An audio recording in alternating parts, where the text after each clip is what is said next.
पाकिस्तान का परमाणु बम किसी दुश्मन के लिए नहीं, बल्कि सिर्फ और सिर्फ भारत को टारगेट करने के लिए बनाया गया है। और अब इस्लामाबाद की सेना के हाथ में है वो बटन जो पूरी दुनिया को दांव पे लगा सकता है।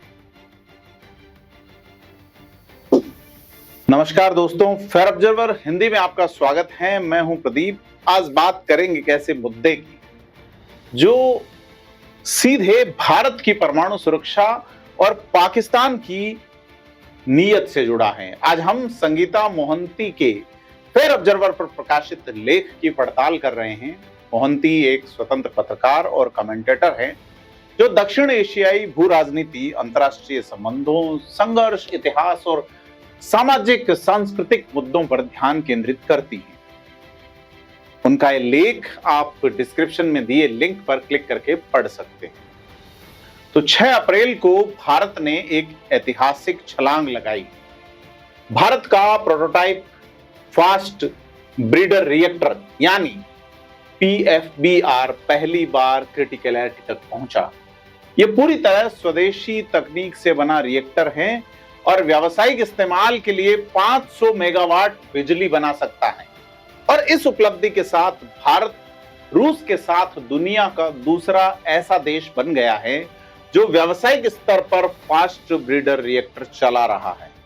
और सिर्फ भारत ही नहीं, अंतर्राष्ट्रीय परमाणु ऊर्जा एजेंसी यानी IAEA ने भी इस उपलब्धि की खुलकर तारीफ की है। एजेंसी ने इसे परमाणु ऊर्जा के भविष्य और ईंधन सुरक्षा की दिशा में एक बड़ा मील का पत्थर बताया है।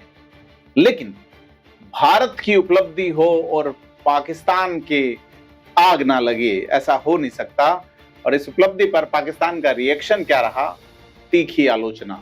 पाकिस्तानी रणनीतिकारों ने चेतावनी दी है कि ये रिएक्टर दक्षिण एशिया में परमाणु संतुलन बिगाड़ देगा और भारत की प्लूटोनियम बम बनाने की क्षमता को बढ़ा देगा।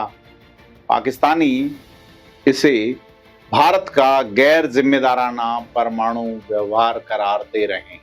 अब सवाल ये उठता है, ये आरोप कहां ठहरते हैं? तो बात हकीकत की करते हैं। भारत का परमाणु अप्रसार रिकॉर्ड इतना साफ रहा है कि 2008 में अमेरिका के साथ असैन्य परमाणु सहयोग समझौता हुआ।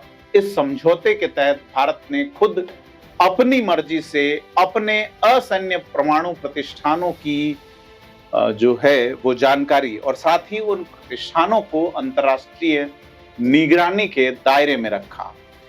और अब इसकी तुलना पाकिस्तान से कीजिए। पाकिस्तान ने अपने प्रतिष्ठानों को IAEA के सुरक्षा उपायों के तहत तब रखा जब उसके पास कोई और चारा नहीं बचा था।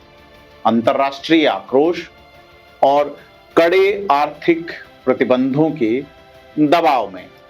और अगर बात करें अब्दुल कादिर खान की, नीदरलैंड की सेंट्रीफ्यूज लैब की बात करें जो जुड़ता है पाकिस्तान के परमाणु कार्यक्रम से और उसकी स्याह सच्चाई से, डॉक्टर अब्दुल कादिर खान की कहानी यह है कि 1970 के दशक के मध्य में नीदरलैंड में काम करते हुए खान ने गुप्त जानकारी, संवेदनशील सेंट्रीफ्यूज तकनीक और ब्लूप्रिंट चोरी किए। पाकिस्तान में अब्दुल कादिर खान को परमाणु बम का जनक कहा जाता है, लेकिन अंतर्राष्ट्रीय स्तर पर उसे दुनिया का सबसे कुख्यात परमाणु प्रसारक के तौर पर याद किया जाता है।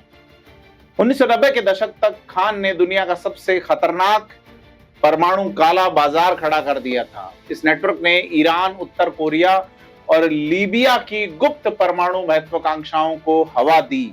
ईरान और उत्तर कोरिया को क्रिटिकल सेंट्रीफ्यूज तकनीक और डिजाइन दिए गए और लीबिया को हथियारों के ब्लूप्रिंट सौंपे गए जो संभवतः 1960 के दशक में चीन ने खुद पाकिस्तान को दिए थे।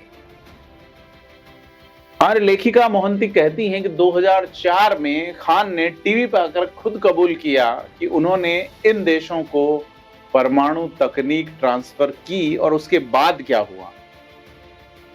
पाकिस्तान के राष्ट्रपति परवेज मुशर्रफ उसे तुरंत माफ कर देते हैं।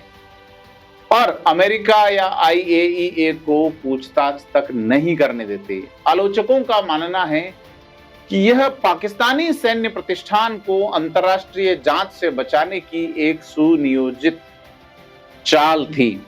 और विश्लेषक तो यहां तक कहते हैं कि इतने बड़े पैमाने की तस्करी पाकिस्तान सेना और खुफिया एजेंसियों की बिना जानकारी के मुमकिन ही नहीं थी। तो बात करें अगर बड़े पैमाने पे पाकिस्तान के परमाणु काले बाजार की, तो ये बड़ा गहरे दंश देने वाला है परमाणु अप्रसार कार्यक्रम को। तो ऐसे में दोनों देशों की सोच का एक बुनियादी फर्क जो है वो खड़ा होता है। भारत ने शुरुआत में परमाणु हथियारों का विरोध किया था। प्रधानमंत्री जवाहरलाल नेहरू खुद वैश्विक निरस्त्रीकरण की वकालत करते थे, लेकिन 1962 में चीन के हमले और 1964 में चीन के पहले परमाणु परीक्षण ने भारत के लिए एक स्थायी खतरा पैदा कर दिया और नई दिल्ली को मजबूरी में स्वदेशी परमाणु बम बनाने का कार्यक्रम शुरू करना पड़ा। अब इसके ठीक उलट पाकिस्तान की कहानी देखिए। पाकिस्तान का परमाणु कार्यक्रम शुरू से आखिर तक सिर्फ और सिर्फ भारत के खिलाफ केंद्रित रहा। 1965 में तत्कालीन प्रधानमंत्री जुल्फिकार अली भुट्टो ने खुलेआम कह दिया था, अगर भारत बम बनाता है तो पाकिस्तानी घास और पत्तियां खाकर भूखे रह जाएंगे, लेकिन अपना बम जरूर बनाएंगे। और ये आक्रामक बयानबाजी आज तक जारी है। अगस्त 2025 में अमेरिका दौरे पर गए पाकिस्तानी सेना प्रमुख असीम मुनीर ने खुलेआम धमकी दी थी कि टकराव की स्थिति में पाकिस्तान आधी दुनिया को तबाह कर सकता है। और पाकिस्तान की मिसाइलों के नाम देखिए, गौरी, गजनवी, अब्दाली, बाबर, तैमूर, ये वो नाम हैं उन मध्ययुगीन आक्रमणकारियों के जिन्होंने भारतीय उपमहाद्वीप में क्रूर नरसंहार और लूटपाट मचाई थी। और सबसे बड़ी विडंबना है कि आज के पाकिस्तान की आबादी खुद उन्हीं आक्रमणकारियों की सबसे पहली शिकार थी। तो आप भी इसमें हमारे कमेंट करके बताएं वीडियो में क्या लगता है आपको कि पाकिस्तान की आक्रामक मिसाइल नामकरण नीति क्या एक सोची समझी चाल है? ये बड़ा सवाल है। और अगर बात करें दोनों देशों के परमाणु सिद्धांतों की, तो जमीन आसमान का फर्क है।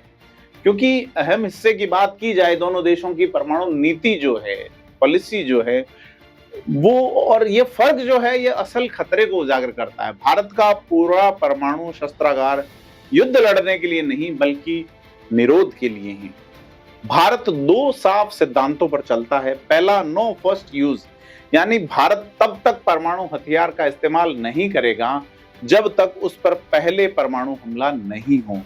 और दूसरा, विश्वसनीय न्यूनतम प्रतिरोध, यानी भारत सिर्फ उतनी ही क्षमता रखता है जो दुश्मन को रोकने के लिए काफी हो, ताकि हथियारों की अंधाधुंध दौड़ से बचा जा सके। और सबसे अहम बात, भारत में परमाणु हमले का फैसला पूरी तरह राजनीतिक नेतृत्व के हाथ में है।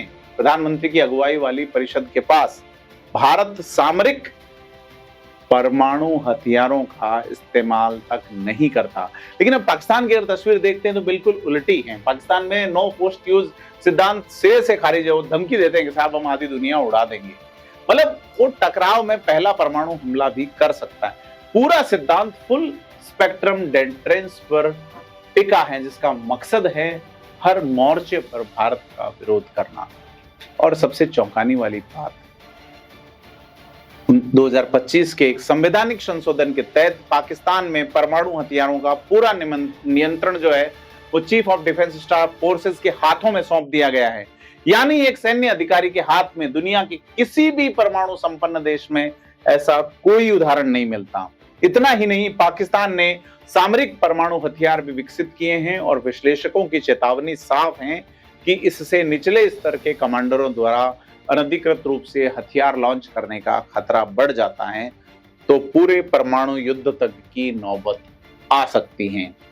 तो दोस्तों, दोनों देशों के बीच का ये फर्क सिर्फ सैन्य रणनीति तक सीमित नहीं है, ये सोच का फर्क है, इतिहास का फर्क है और नीयत का फर्क है। भारत संयम बरतता है, शांति को प्राथमिकता देता है, जबकि पाकिस्तान आज भी एक अस्थिर परमाणु शक्ति बना हुआ है। और सबसे चिंता की बात यह है कि पाकिस्तान में जिहादी और चरमपंथी गुटों की मौजूदगी, राजनीतिक अस्थिरता और सेना का लगातार बढ़ता प्रभुत्व, ये तीनों मिलकर एक गंभीर खतरा पैदा करते हैं। कहीं संवेदनशील परमाणु हथियार आतंकवादियों के हाथ न लग जाएं।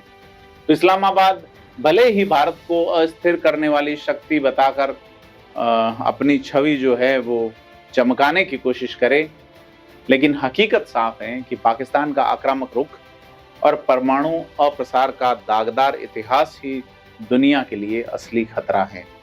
तो आप क्या सोचते हैं, क्या पाकिस्तान का परमाणु कार्यक्रम वाकई पूरी दुनिया के लिए खतरा है?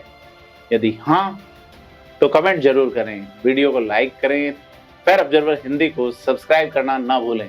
धन्यवाद।